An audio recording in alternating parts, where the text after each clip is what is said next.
Halo, aku kembali. Lagi nungguin papap tuh di belakang bikin kopi buat aku. Ih, cantik nah. Ini apa pap namanya? Blue Lagoon Latte. Kita ngopi dulu sebelum me time. Aku punya waktu sekitar 1,5 jam sebelum makan siang. Kak, si Gamoy mana? Gamoy lagi bobo, dijagain sama Ebe. Masya Allah, enak banget. Loh, udah ganti background dari yang di bawah, terus tiba-tiba udah di atas aja. Hari ini aku mau update kehidupanku. Gimana kabar aku setelah kurang lebih mungkin 3 bulan ya, 2,5 bulan, jalan 3 bulan aku off konten, menikmati liburan pasca lahiran. Apa aja nih update-nya sambil aku skincarean kali ya. Hai, welcome back to my YouTube channel. Ketemu lagi dengan aku, Riri Tas.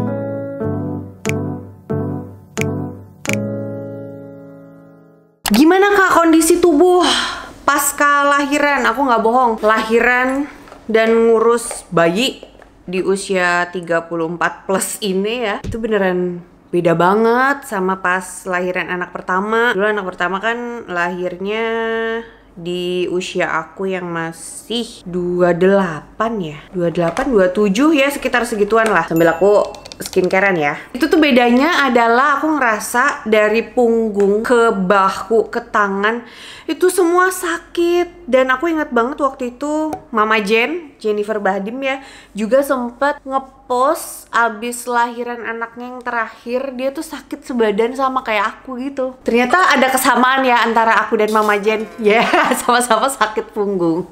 Kalau untuk mental, alhamdulillahnya baby blues tuh udah nggak ada sih. Mungkin bisa dibilang gini ya, kalau misalnya hamil dan lahiran di usia 20-an itu mentalnya masih belum stabil, keuangan juga belum stabil, semuanya nggak stabil pokoknya. Yang stabil hanya fisiknya lebih kuat. Kalau usia 30 plus, bisa dibilang hamil dan lahirannya itu untuk emosionalnya lebih stabil, lebih balance, terus keuangan bisa dibilang juga alhamdulillahnya Masya Allah lebih stabil ya. Lebih oke lah daripada pas lahiran anak pertama di usia 20-an gitu kan. Buat kalian yang nonton video ini dan masih muda, menurutku memang baiknya kalau misalnya mau nambah anak itu sebelum usia 30 udah nambah anak sih. Again, untuk ngejar fisik. Tapi kalau ngejar emosional dan pengen lahiran normal, kata dokter kandunganku disarankan sebelum 35 tahun. Tapi 33, 34 tuh udah better nambah anak di usia segitu deh gitu. Karena kalau misalnya lebih dari itu, aduh,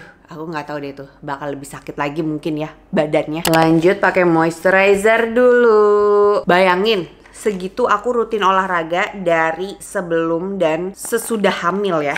Gimana yang nggak olahraga? Lah kok habis?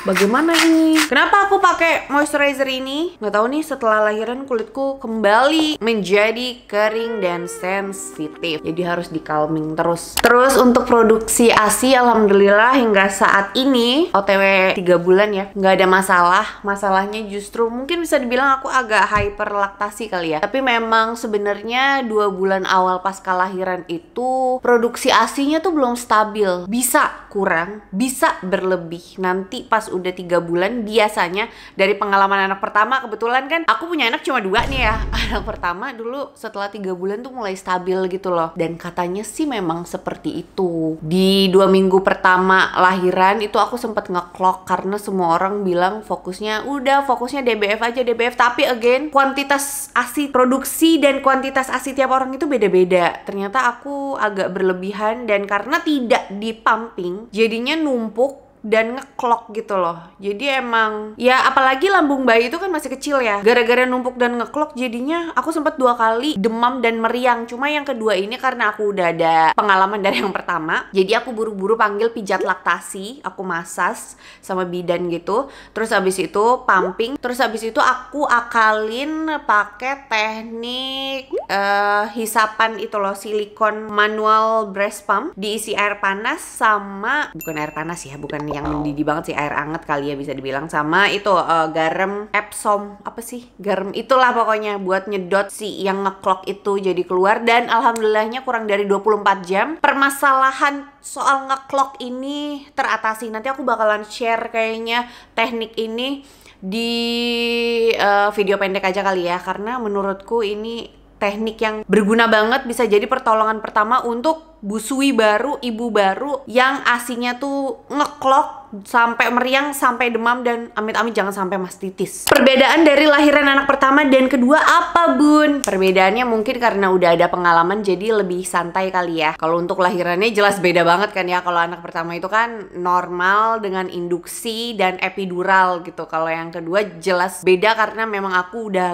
lebih berdaya dari pas hamilnya. Semua course, semua les, semua kelas aku ikutin, dari yoga hamil, terus dari kelas menyusui, hypnobirth, terus newborn, semuanya deh aku ikutin karena aku berdaya selama kehamilan. Jadi ya lebih tenang ngadapin tiap challenge fase bayi. Dan ya alhamdulillahnya sekarang fase newbornnya udah lewat sih. Dan aku sadar banget di anak kedua ini aku udah ngelatih adek untuk jam tidur sejak dini sih. Jangan sampai kayak kakaknya dulu. Dulu kakaknya pagi buat malam, malam buat pagi. Astagfirullahaladzim. Jam tidurnya kebalik. Dan karena emang aku udah tinggal sendiri kan ya, jadi di atas jam 8 aku udah gak mau ada aktivitas apapun. Semuanya harus tidur.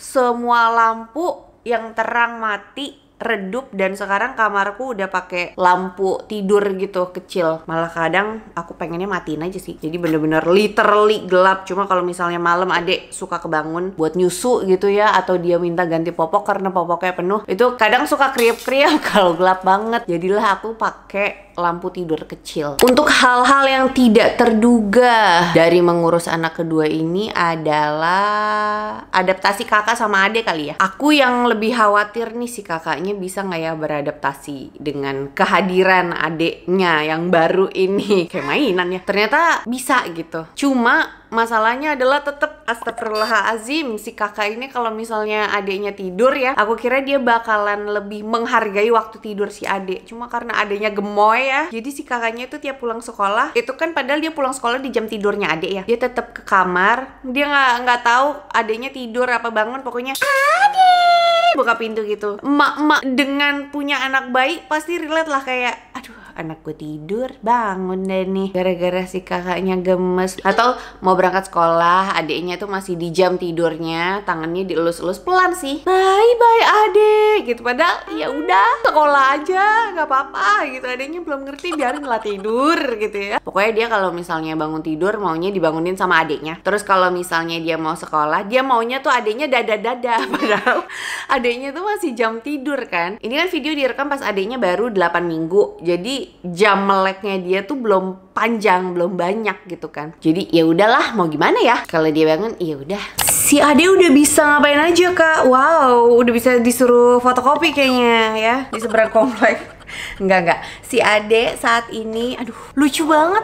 Dia tuh udah bisa lagi nyusu, terus dia berhenti, terus abis itu tatap-tatapan, eye contact sama aku, terus senyum gitu. Meleleh banget hati aku. Rasanya kayak mau minta apa, seluruh dunia dan isinya juga mau makasih. Udah kayak lagu dangdut. Dia udah bisa ngikutin suara kita kali ya. Kalau gitu dia mulai, tapi belum ada suaranya gitu. Terus kalau misalnya dia udah mulai bisa cooing ya namanya ya. Terus kalau tummy time juga kepalanya udah makin tinggi. Terus aku notice banget kalau misalnya mandi gitu ya, dia dicemplungin ke bak mandi, kakinya udah nendang-nendang. Dia mau berenang apa gimana. Aku belum nimbang lagi sih dia beratnya berapa, tapi harusnya udah 5 kiloan. Dan kalau udah 5 kilo tuh udah bisa dibawa ke baby spa harusnya. Kita suruh dia berenang, tau kan, yang pakai ban di sini. Lucu banget kali ya. Nah, aku penasaran nih, menurut kalian kira-kira si adik bakalan nyebut nama siapa duluan? Mama, papa, kakak? Rasa-rasanya nggak adil ya kalau misalnya dia hampir 24 jam sama aku, tapi kalimat pertamanya dia malah menyebut kakak. Itu nggak adil ya. Terus ini kan adik 2 bulan ya. Masa iya kemarin tiba-tiba dia kepalanya naik dari tiduran gini, terus mau diangkat-angkat gini. Waduh, kayaknya bau-baunya sebentar lagi mama tidak bisa meninggalkan adek dengan leluasa. Kalau saat ini kan masih bisa tuh, abis mandi kita taruh aja dulu dia sambil kita bebenah gitu kan ya. Ini kayak bentar lagi nggak bisa nih, takut banget dia gelinding. Terus tadi pagi juga aku pas tidur, aku berdiri, pas aku balik badan tiba-tiba dia udah tengkurap sendiri. Ini apa? Aku mikir ya, apa gara-gara kasurnya miring gitu jadi dia lebih gampang untuk berbalik gitu. Apa memang sudah waktunya? Tapi kayak cepet banget, dulu kakak nggak secepat ini.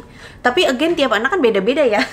Apalagi si adek ini vitamin hamilnya banyak banget, nggak kayak kakaknya dulu.